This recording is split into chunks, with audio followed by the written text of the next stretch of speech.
All right, I said I'd go live at 12. Not quite 12 yet. So we'll give it a moment.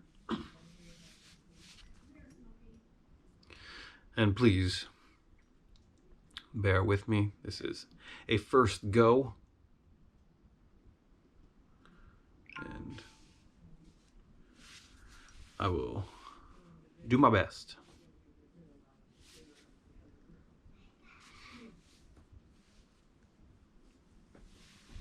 For those of you that are joining us today, this is Saints and Sages Dojo. And, well, what is that all about? Well, that's what today is all about.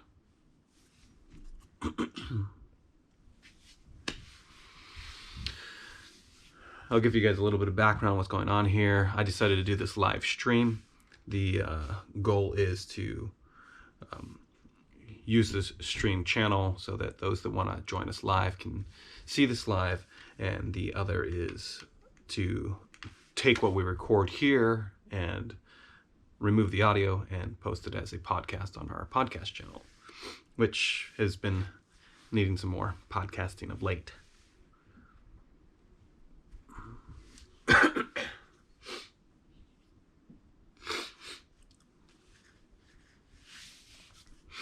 All right, my clock is showing 12 o'clock, so let's go ahead and begin.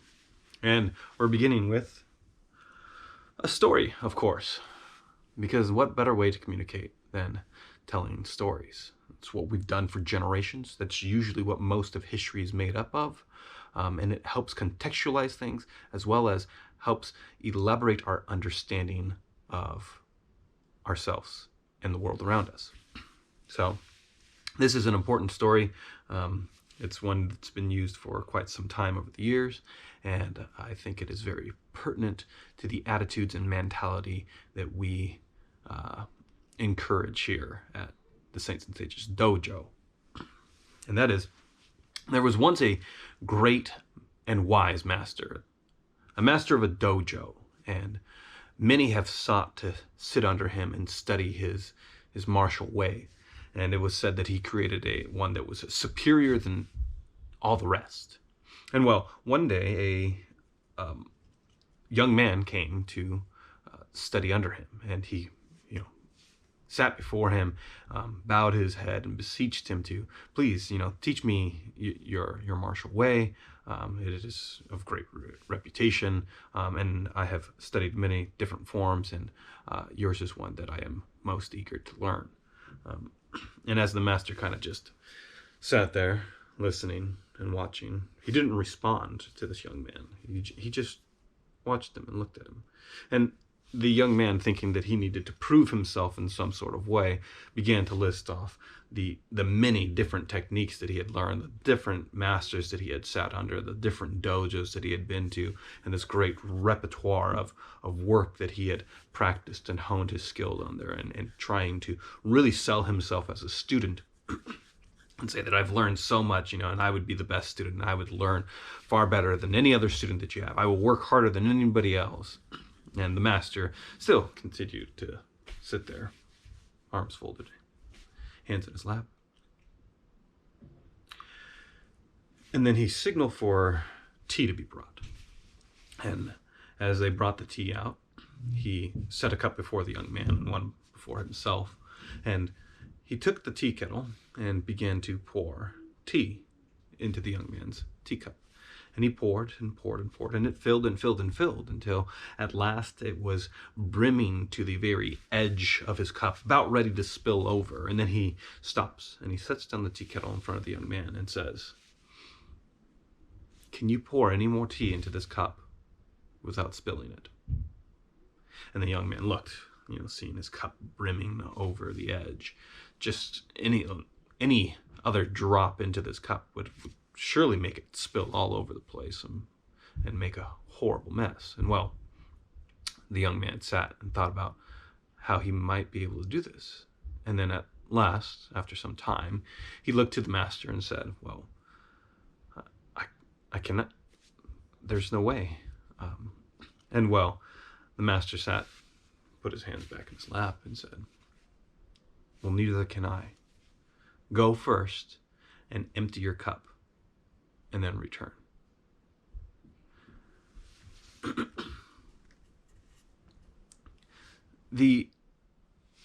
Now, this place, the Saints and Sages Dojo, is a place for you to come to have your cup filled. And I mean filled, just and even overflow, that it would, what we would learn here and what we would study here would reach into every aspect of your life, our life. You know, that there is so much that goes into living, and let's face it, where do we go to learn how to live? They definitely aren't teaching in school. You don't get it in elementary school. Oh, of course not. Definitely not middle school. Nobody cares about middle schoolers. And of course not in high school. Most of us have been there or are there. And, you know, who's teaching us how to live? No, it's English, math, and, you know, they want to encourage you to go off and get an education in college. And let's face it, you're not going to get it in college either. In fact, most of the stuff that we need in order to get through life, make it through day to day, nobody's going to sit down and teach us. And that's why this place is a place for us to fill our cup. But it is important to understand that if we are to ever want to have our cup filled and get the most out of our learning, that we need to empty our cup. And well, that brings us to one of the first and foremost practices. You consider it a warm-up exercise in this dojo, and that is meditation, or as we refer to it as Christians, prayer. And, well, it begins with this. The goal is to relieve yourself of all your stressors, the things that have been on your mind this week, the troubles that you've had going on, you know, the conflicts perhaps in relationships, and whatever it may be, that which might get in your way from learning the things that you need to learn to prepare your mind for that which we need to be taught. So, this is how we will do this. Breathe in. Breathe out. And take a moment and close your eyes. Think about those things. Breathe in. Breathe out. Take a moment to forget about those things. Relax your muscles. Focus on your breathing. Breathe in. Breathe out.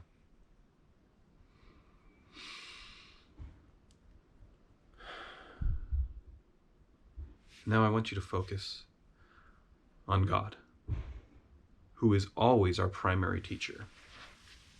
And I want you to think of him as your teacher and to submit yourself before him as your student. And we will pray this prayer.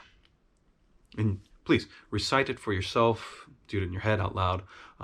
Put it in your own words, because when it's in your own words, that is a level of your buy-in. That's something that you want. You repeat the words that I'm saying. That's not necessarily, you're just repeating me. I want you to say it in a way that you would say it, in a way that you would believe it. And well, very simply, Father, give us ears to hear and eyes to see what your Spirit has to say to us. Breathe in. Breathe out. And I want you to prepare yourself. Prepare your mind to let go of everything else and achieve your one goal: to learn something new. That's it. I don't care if you learn 1,000 things new. If you learn just one thing new every day, then you would be growing out as an individual. And growth is what we really want. Because once we stop growing, we start dying. And an ancient sage once said, there is no greater joy in life than learning. That was Confucius.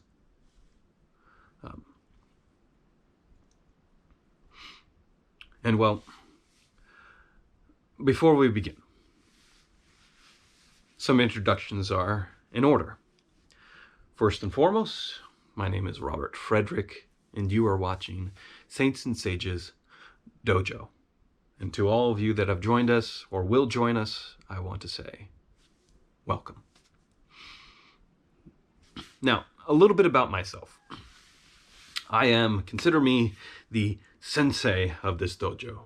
And I am grateful to anybody that would be interested to come and learn. And my goal as the sensei, as the leader, is to teach. That you learn some techniques, some skills in the art of living, and not just any type of living. We're talking about Christianity as a way of life. And while I'm not a person for a long list of credentials to prove that I am capable of doing this, no, because in the dojo, everything is demonstrative. I should be able to demonstrate these things for you, that you'd be able to see it in the things that I say and the way that I do things, that you would be able to believe, to know for yourself that this is the way. Now, aside from that, being in the 21st century and, America, I will go ahead and list a few. First off, you should know I was raised in the church. I have been a Christian pretty much my whole life. I did not have some sort of crazy conversion story. I didn't fall away from God and, all that stuff. And, I wasn't saved from any terrible, horrible story, home life or anything like that. No, Christianity just made sense to me my whole life. And, well, a large part of that had been due to an atheist friend that I had growing up since elementary, mind you. But that's a whole nother story. But I've been a Christian my whole life, and I have sought to understand one thing, that I went to Sunday school and I learned the stories and I learned the songs and I learned the rhymes. And yet I realized even from a young age that this stuff seemed to only be scratching the surface on something deeper, something more meaningful here. There was something that kind of burning, that yearning within me, that there was something more to be held here, something more to be understood. And well, that is exactly what I sought my whole life to understand. Now, I was a very poor student over the years. I was one of those DNF students. I graduated from continuation school, but even still, I was a very deep thinker. I just didn't like doing school. Now, I spent my time studying philosophy and theology and, well, biblical studies. Very intently, I studied the Bible. And eventually I decided to, feeling very comfortable in these fields of philosophy and theology and even, the Bible and biblical history, I thought the thing that would best aid me along my walk in life was to study and pursue a career in history, which is what I'm currently working towards. So perhaps I will share with you sometime in the future a professorship. That's what I'm aiming for. Now, being baptized was something that I did at a young age, fairly young age, around the age of 12 or 13. And again, that's just something that I felt like I needed to do. That made sense to me, that was a natural step. Now, and I want you to know that this is open to just about whoever wants to come and learn. I don't care about your background, but those that are believers, those that have been, spent some time in the church and are really looking for a deeper study, this is one that I think that you would gain the most out of. So if you understand that we are working from a Christian worldview, that Christianity is the lens in which we view the world, that we understand our identity, our purpose, and our destiny through this lens, then you will be able to retain a lot more, gain a lot more in this time, in this study. And that's really where Saints and Sages kind of was birthed from. It came from a deep desire, this deep calling to teach. I had taught within the church, teaching the youth for over 10 years. And I went on to work with a few other churches over the years, gained many other skills over the years, but these are the ones that were really pertaining to what we're doing here. Nonetheless, the thing that I love more than anything else is to help teach. I don't want to just disseminate knowledge. I want people to gain understanding. And that is something that I have sought even in higher education, which is really difficult considering where higher education is right now. And I'm certain we'll get into that at some point. But the idea is here that we pursue knowledge, understanding, and wisdom. It is these three things that we should be pursuing all day, every day, always learning, always growing. And,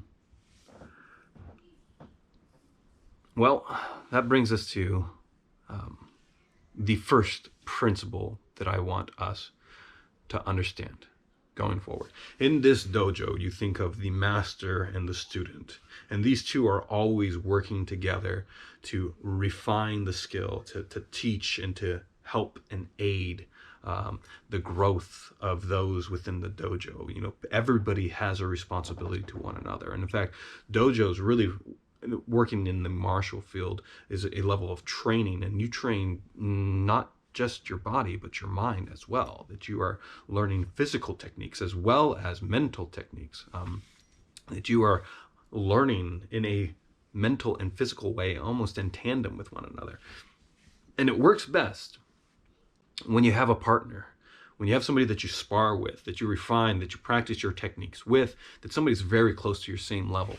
And that I would like to invite, people, couples, as well as, just individuals with your friends or your family, a small group. If you want to share this thing to a youth group, please do. The goal is that people grow in what they know, that they know what they believe and why they believe it.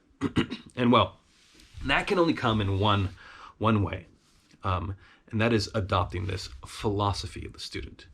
That is, that if we recognize that we are always learning, that we treat one another as if there is something that I have to learn from this individual. Because rarely in life will you find an individual that the only thing that you have to learn from them is that they are wrong. No, there's always something to learn, whether that's their personal story and their background and what they believe and why they believe it, or to better understand what you believe and why you believe it, why you don't think like them, or what you guys think alike, how you guys can come together and grow. That if we treat one another in this civil way, in this idea of, in this mentality of the student, that I have something to learn here, then we will be much more peaceable as a people, that we would be much more diligent as students, that we would be growing far better than most. And of course, we would automatically treat others with respect. And well, think of it in this way, from the wisdom of the book of James, to be quick to listen, slow to speak, and slow to wrath. Or think of the story of Mary and Martha in the Gospels, where one was about all the work and the other one took the time to sit and submit themselves at the feet of the teacher. Or even the great Shema, the great "Hear, O Israel," calling people to listen, to learn, to submit themselves under the teaching of the law, the teaching of God. You see, this is a mentality that is taught throughout the Bible, and you will find it in all aspects, especially as we continue forward. But we need to be ready to submit ourselves to God, to listen to him. And when we look at the Bible, that we look at it for what it says and not the things that we want it to say, that we are ready to learn from the Master. And, well, that is exactly why we begin our sessions with the prayer or meditation that I had demonstrated prior. So, the aim here, well, consider this. You may have heard of judo, which is the art of grappling and throwing. Or you may have heard of kendo, which is the way of the sword. Or perhaps you've even heard of karate-do, especially if you've watched any of the Karate Kid series that they got going on, Cobra Kai. But that is the way of the empty hand. You see, even in Japanese, there is this idea of the Bushido, which is the way of the warrior. And this goes far beyond just the sword skills and martial techniques. It goes into a way of life. This is how warriors live, or the samurai lived. This is the code in which they lived by. And, well, you'll find that even as knights had their code in Europe, and the samurais had theirs in Japan, they all hardly followed it. But that does not excuse us from understanding the way we should live. Each of these have the suffix of do, which I believe is possibly derived from the Chinese Dao. You may have seen that Tao or Dao, and it comes from Taoism, which is a religion, but it comes from an old ancient Chinese philosopher who taught the way.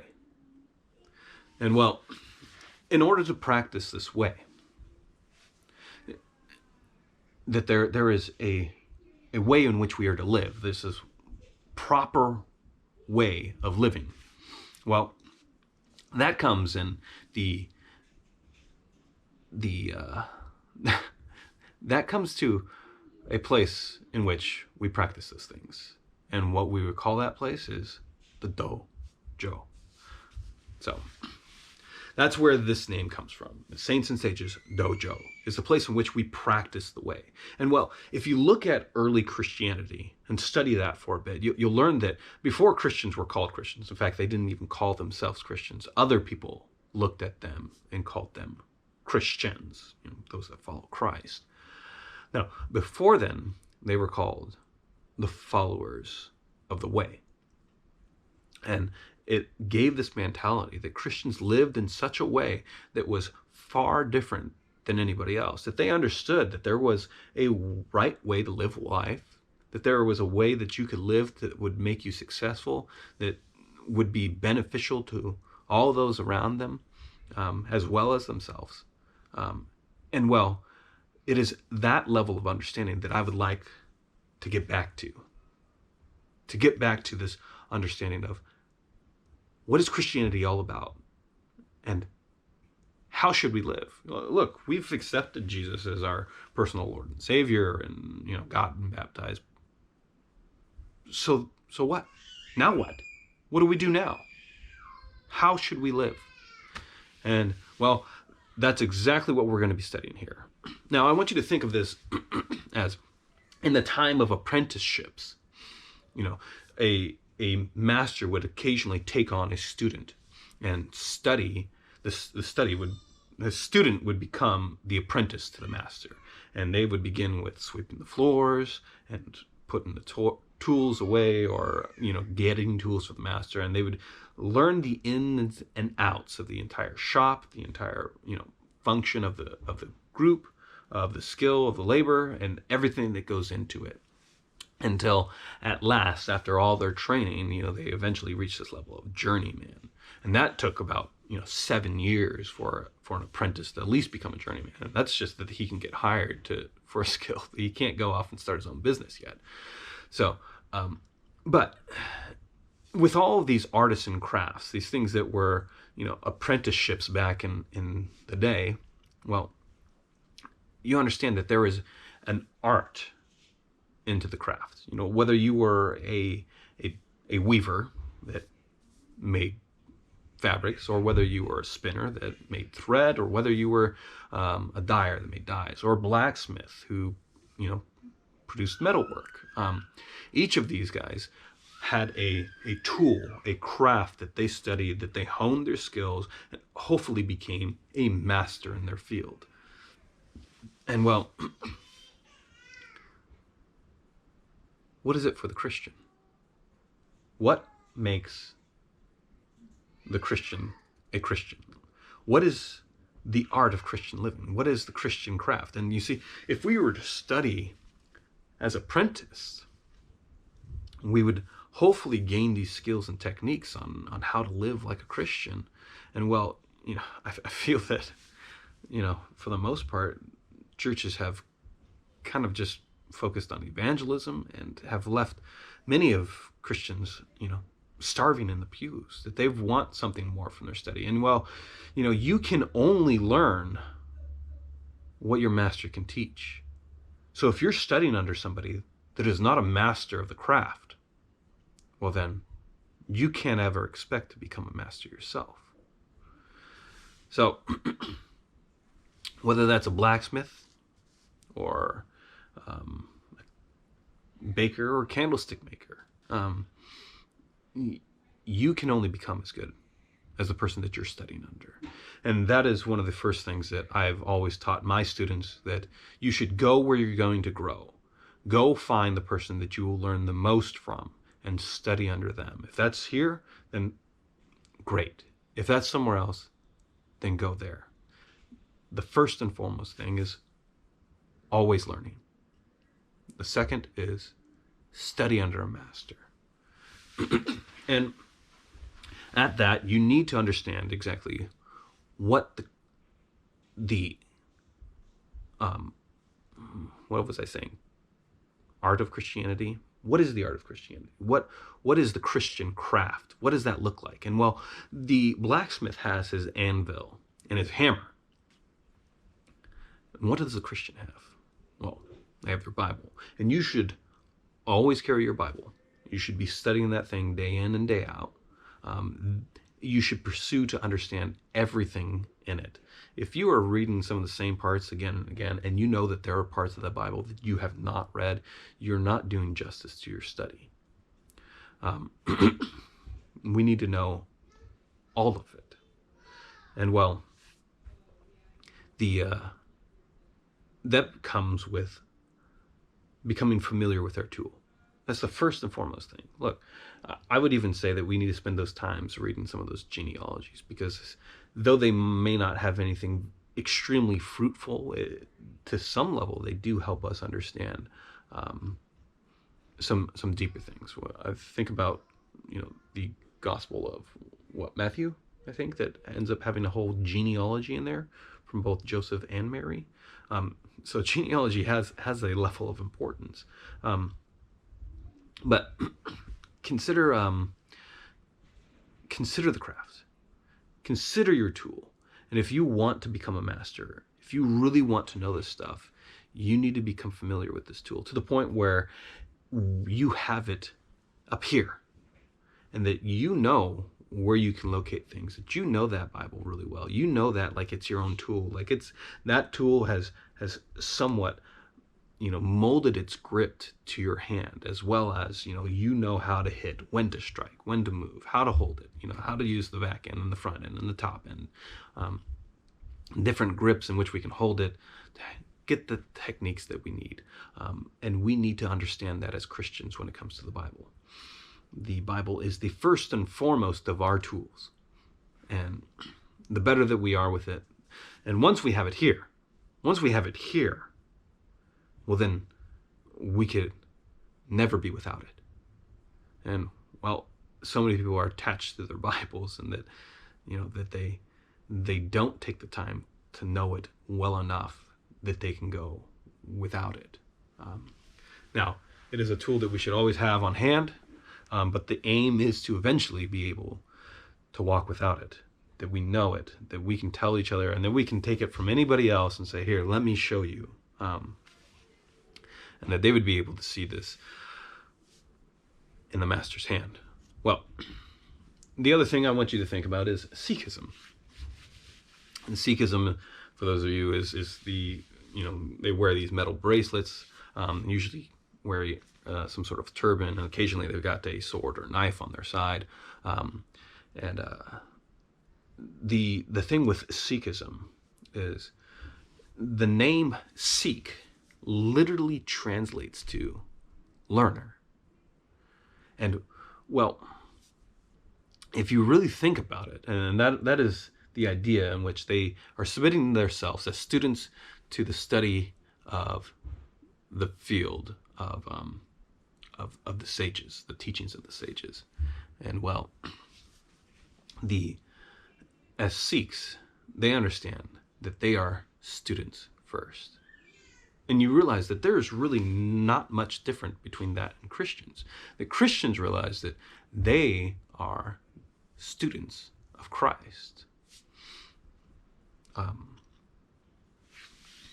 And one of the other important things to understand in that regard is that we often call the apostles, or refer to apostles as the disciples as well. And we kind of use that interchangeably. But you have to realize that the apostles were really the 12.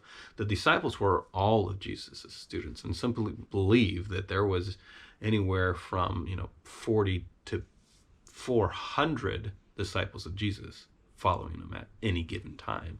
And as Jesus was traveling around teaching, mind you, when Jesus is being tested in the temple, that they are at a young age, he's brought in and they're asking him questions, and they are, amazed at his answers. Well, that is because they are testing him to see whether they will take him on as a student. And you see, he passes with flying colors, and it's likely that he was taken on by a rabbi, which we don't know who that was, and it's not really all that important. But he was likely taken on as a rabbi and trained to become a rabbi. You see, he wasn't some sort of carpenter from Galilee. He was a trained rabbi, and he developed his own school of thought with his own students who followed his teachings. And, well, just as all the other rabbis, it was based on the old biblical text, the Torah, the law, the first 5 books. And we need to recognize, first and foremost, that we're not looking at some sort of just spiritual book that's, about, these miraculous miracles or anything. No, we're studying a school of thought from a teacher, a rabbi that walked the earth.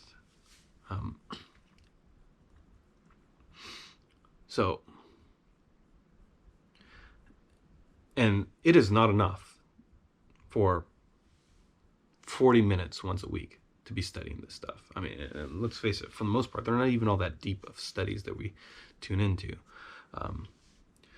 You see, Jesus' students lived with him day in and day out. And, well, it is this companionship, this level of student-teacher that was a teaching daily, that we need to understand that this is what we need for ourselves. If we really want to know this stuff, like, we have to be immersed in it, that they ate together, they slept together, that they walked together, they lived together. And what better way to live than at the feet of Jesus? So I want us to put this into the context of what we are trying to accomplish here, what we are studying here in the dojo.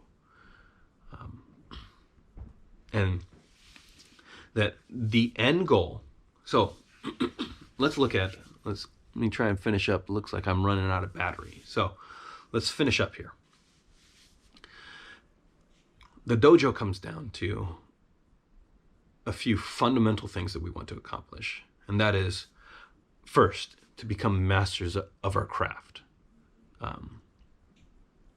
That we are learning and training in the way to live. And that is the way of the Christian life. And this is exactly in that analogy of having your cup filled, that I eventually really want your cup to overflow, that there is more here, that you just live this abundant life. that you realize that there is so much to what we believe.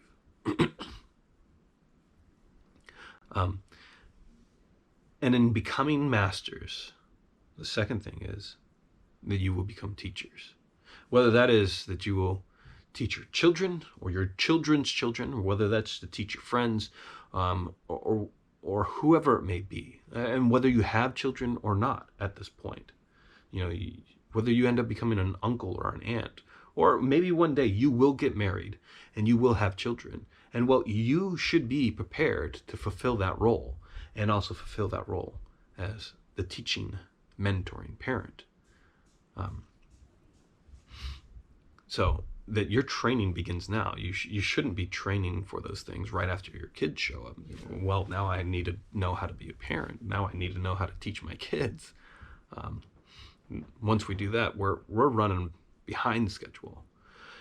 The other is to equip you with a certain set of skills that you will learn that Bible in and out. And we will have certain things that we will do to practice that you become familiar with everything that is in it, that you can be able to hold some conversations and learn in all aspects of the Bible. And it's one thing to understand that you've got this life verse, and I say, I really like this life verse, it really speaks to me. It's another thing to understand that verse within the context of its section, or the context of the chapter, or the context of the book. And you'll find that most pastors can give us this level of understanding. But there's one that is even greater than that, and that is understanding it within the context of the entire Bible. Why we have the whole of the Bible, and why this finds its place in the Bible. You see, once we understand it in its entirety, in its whole context, it puts everything into place, as well as ourselves.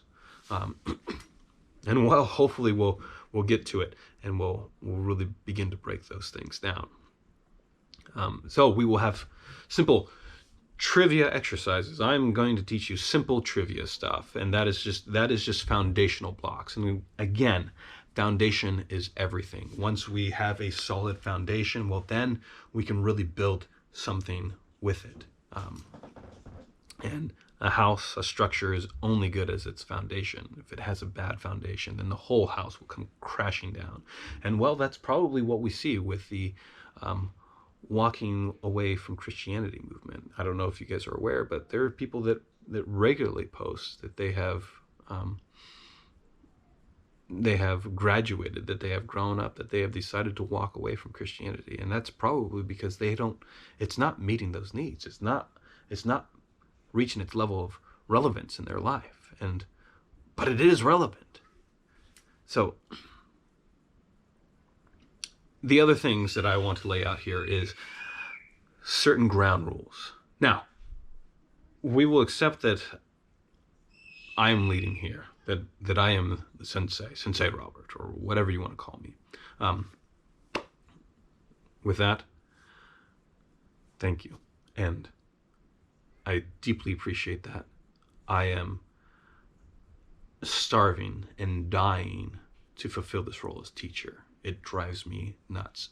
And I am grateful to anybody who is willing to study and learn, and let me fulfill that with them and through them. Now, with that, I will tell you what I've told the students that I have mentored over the years. You are not grounding your faith in an individual. This way of life is not grounded in me. The idea is that it is establishing principles for you to live by. And that is, it doesn't matter what I do in life, whether I fail, whether I turn away at some point, or whatever it may, whether Satan gets a hold of me and sifts me like wheat. Well, this is about you and how you are to live. It is a terrible thing when leaders commit sins and completely destroy their students, their congregation, and their church falls apart. And part of that is the fact that people have staked their faith on what their pastor does rather than what they are doing as an individual. So do not tie your faith to any individual. I would like to see, we've seen a time where the churches have actually shut down and people have stopped attending church. And well, if that happens, can your faith survive? If it ends up being that it's just you or you and your family, and there is no more church, will your faith survive? And well, that is what we're aiming for, that you can stand on your own 2 feet, that you are not tied to any individual, that you're not tied to any man, that your faith, your walk, this way of life is you before God.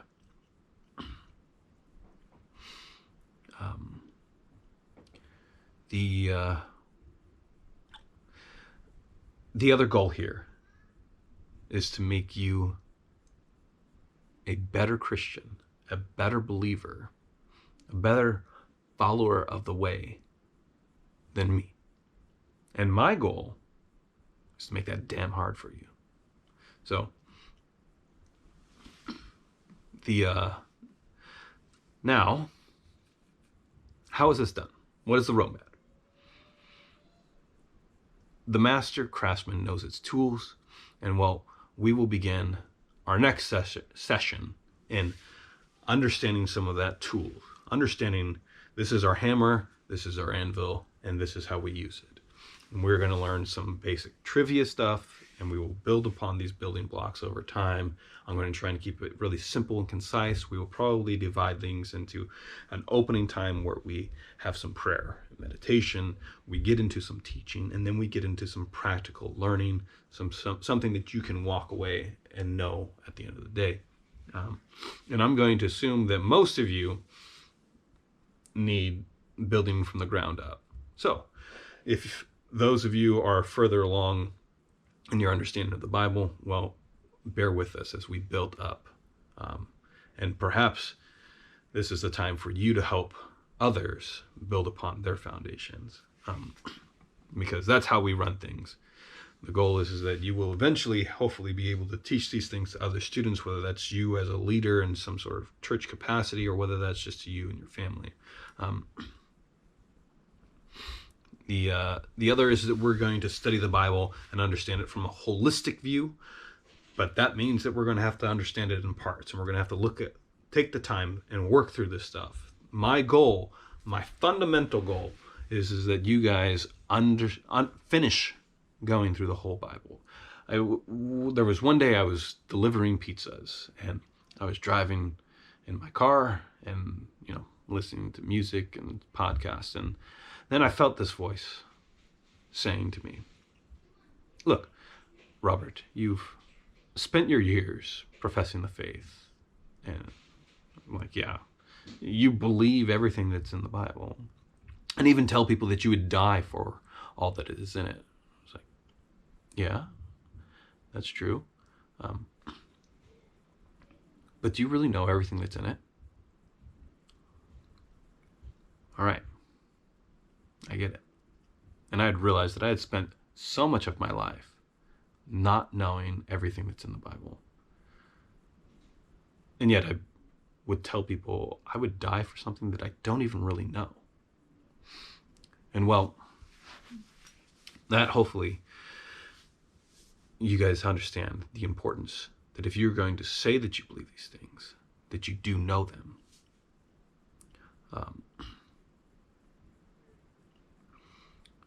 So lastly, we will end up having times of reflection and practice, that we will try to institute some of these things that we learn and how we should live and manifest these things in our life, that hopefully we understand that our theology is to come out our fingertips, that it is to manifest in everything that we do, in every aspect of our lives, in the way that we communicate with one another, that we have these relationships with one another. And the goal is that you thrive and prosper. And I'm not talking about wealth, that you guys are driving, Lamborghinis and live in mansions. No, we're talking about the greatest happiness principle, that you feel happy and content, that you understand that when you breathe in and breathe out, that this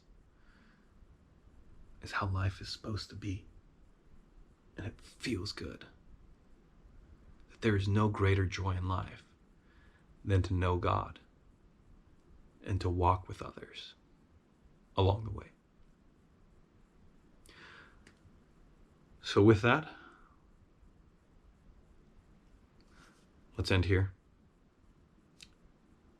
and think about these things and prepare ourselves for next week as we really begin to delve in and study the way within the dojo. Thank you again for your time. Hopefully we'll have some of this cut up for you and post on other things. You can check us out on Instagram as Saints and Sages, and as well as on YouTube, Saints and Sages, and our Facebook page.